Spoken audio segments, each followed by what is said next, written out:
Hello everyone, this is Professor Fang. Today we are going to talk about the covered call as a very useful practical call strategy. Specifically, we'll talk about a small account version of a covered call called poor man's covered call. So I will divide this video into two parts. The first part we will talk about the covered call. The second part I will talk about the poor man's version of a covered call. If you already understand what's a covered call, you can skip ahead. If not, let's get started. What is a call option? When you sell a call, you give that person a right but not obligation to buy stock from you at a certain price called strike price before a certain date. Because you give someone else a right, as a return, you get a certain money called a premium. So for example, Nvidia now trades at $200 per share. If you sell one contract of a covered call, that means that you have obligation to sell 100 shares. Remember, one contract controls 100 shares. So that if you don't have 100 shares in Nvidia, by the time someone else say, okay, I want to, buy 100 shares from you, and at that time, for example, Nvidia's price go all the way from 200 to 400, then you have to spend 400 per share to buy 100 shares and sell to somebody else. The covered call, what do we mean by covered? Which means that you already have that 100 shares. So you can sell the call. If somebody wants to buy 100 shares from you at the strike price, you are not worried. So with this idea, let's look at the example.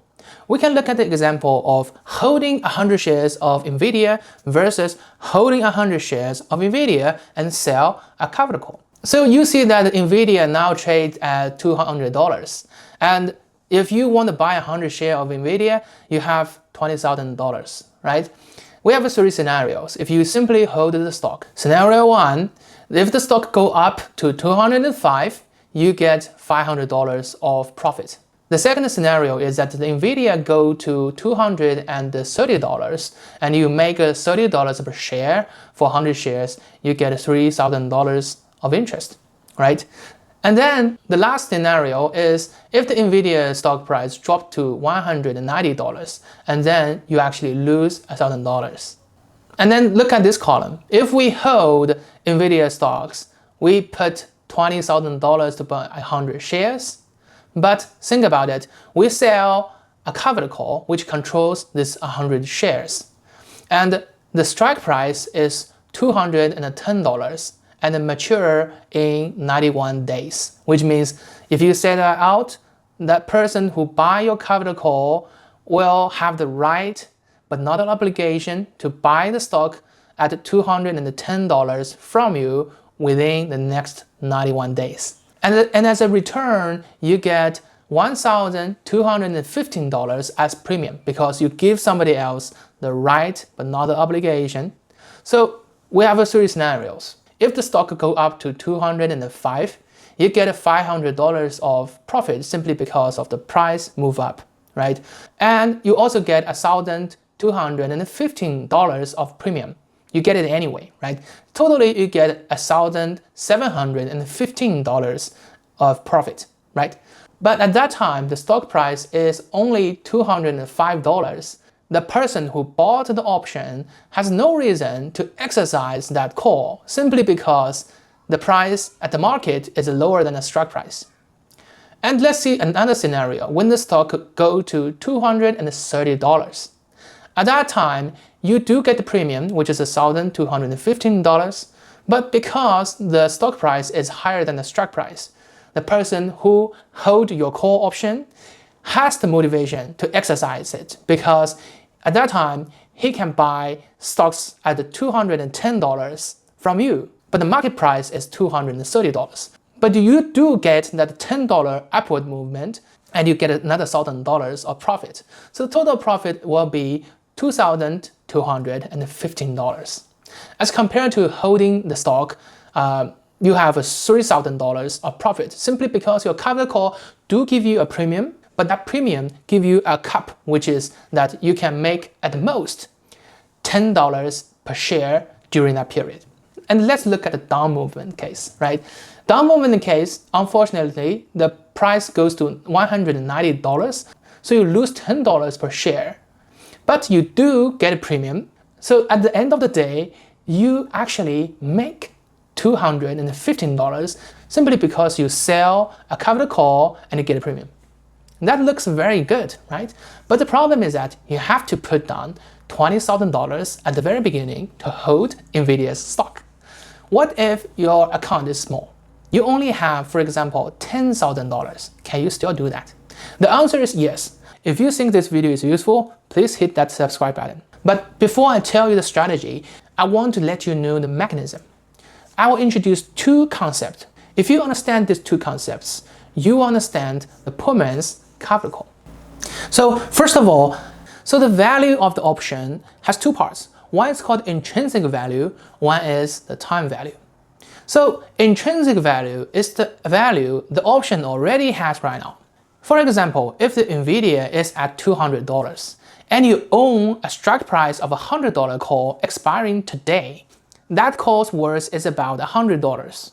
Why? Because you have the right to buy the stock at $100, which is trading at $200.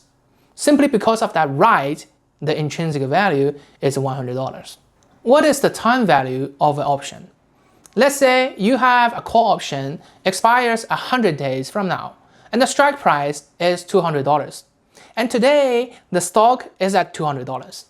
You may say, okay, because the strike price equals to the current price, the option may have no value. But that's not true. Even if it's at the money right now, it still has a value. Simply because if the stock going up from $200 to $300, you have the right to buy at $200 and you can make profit, right? So that's the time value. So here's the idea behind poor man's covered call. We want to find an option behave like a stock. We want the most of the option's value is from its intrinsic value, not time value. That's why traders often look for long-dated, deep in the money call. As some options are deep into the money or out of the money, the intrinsic value will dominate. Let's go back to the NVIDIA idea. NVIDIA now trades at $200. I just look online, a call option expires at 244 days at a strike price of $110 has a premium of $96. If you do the calculation, you will see something interesting. The stock is at $200, the strike price is $110, so the intrinsic value is $90, right? But the premium is $96, which means that only about $6 of premium is its time value. So instead of paying $20,000 for 100 shares, you are paying only $96 multiplied 100, which is $9,600 for an option that behaves like a stock. And if you know the Greek letter, the delta of this call option is 0.95, which means the NVIDIA moves $1, this option will move 95 cents. So this is the difference between a traditional covered call and a poor man's covered call. Traditional covered call, you hold 100 shares, you sell a short-term out-of-money call, and a poor man's covered call, you buy a long-term deep in the money call and sell a short-term out-of-money call. Let's look at the math, right? As compared to covered call, poor man's covered call, you have to put on $96, which is the premium price, multiplies 100, 9,600, right? Then if the stock go up to 205, you make roughly $1,696, which is a little less than the covered call version, right? If the stock go all the way up to $230, you make $2,171, which is a little below the covered call version. And if the stock go down to $90, you make $209. Even though your performance is a little weaker than the covered call version, but look at the capital that you put in, right? You put in half of the initial capital. So this is very friendly for small accounts. I'm Professor Pham. I'll see you next time.